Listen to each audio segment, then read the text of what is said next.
And I think that we don't discuss that enough because everybody's so busy focusing on black girl magic and telling women that they're perfect and that men are the problem, that we don't talk about the depth of trauma that a young girl goes through when her daddy's nowhere around when she needs him.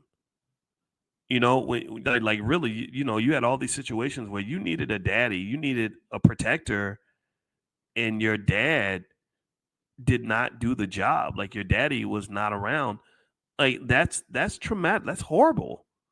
That's unfair. That should not have happened to you. And I hate the idea that we don't spend time talking about the pain or acknowledging and really discussing the pain that women have to ignore that should rightfully come from the idea that your opposite sex parent was nowhere to be found, that they had the daddy daughter dance and you couldn't go, or that bad things happen to you. Maybe molestation is through the roof. Think about how many black girls get touched unfairly or inappropriately when they're young. You got R. Kelly's all throughout the hood. You got 20 something, 27, 32-year-old men running around dating 13-year-old girls. And it's not like just like a predator throwing some little girl in a van. It's literally a relationship where the girl really thinks she really is in love with this 28-year-old man that got her pregnant. And a lot of this happens because of the missing father.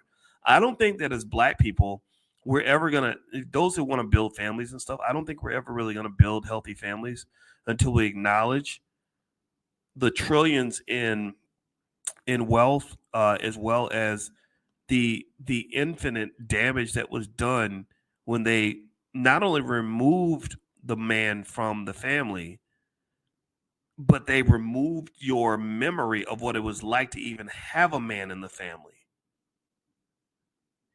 When they took away, they didn't just take away the father, they took away the respect for the father, they took away the need for the father.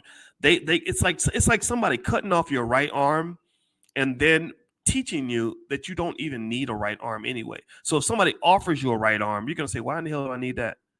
My left arm is good. I'm cool. I can drive. I can cook. I can eat with it. I can do my homework.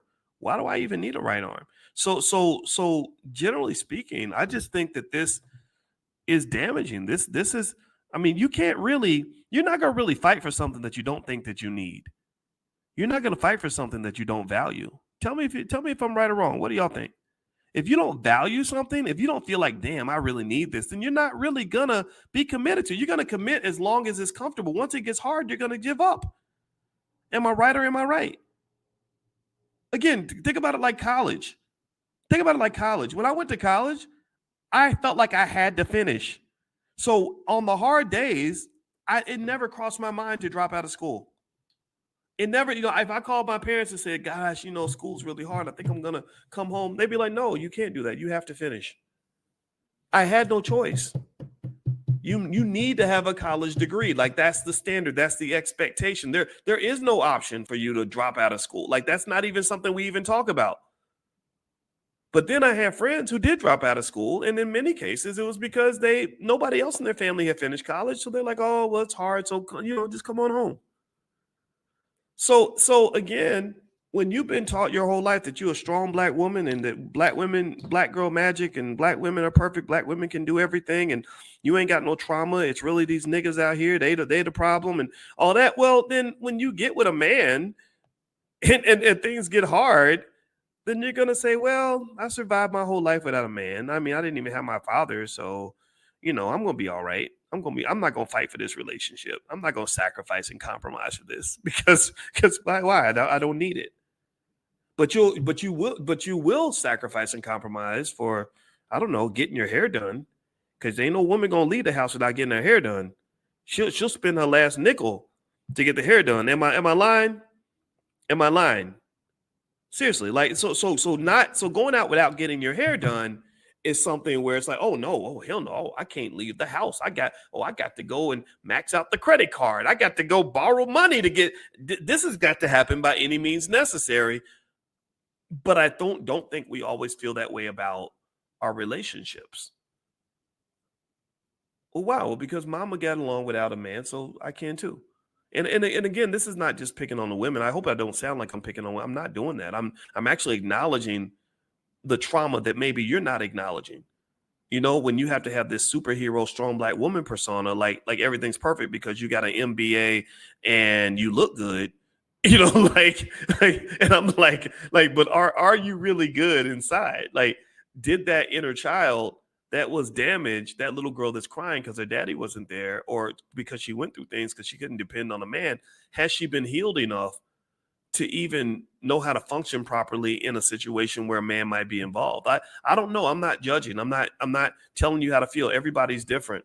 And I will also say this: where I've seen it appear in the boys is that when the men don't think the women need men, then they're also quick to walk out too. They're like, well, you don't really need me around here. I mean, you keep telling me how you don't need me. And also my mama didn't need a man. So I'm gonna go out here and go get some ass. You take care of the baby. Like, good luck to you and the baby. I'll see you when I see you. I'll show up when it's time for me to have sex with you. And then the rest of the time, I'm gonna be out living my best life. So I will say to you that when you're talking about this, and I see your comment. Travis makes a good point. He says, "Boys, traumatized people can't recognize these issues." Sadly, well, you know what? I'm gonna beg to differ with you slightly on that. I think that if you're traumatized and you're conscious, then you can't see your own trauma. I like to consider myself a conscious, traumatized person. When I took the trauma test, it's called the ACEs test, Adverse Childhood Experiences, ACES. The ACEs test basically said that Boyce is a very traumatized person. That's what the result was. And because I've been kind of educated on trauma and what it does to the body, I've been able to actually try to start addressing that trauma. And I'm very aware of that trauma.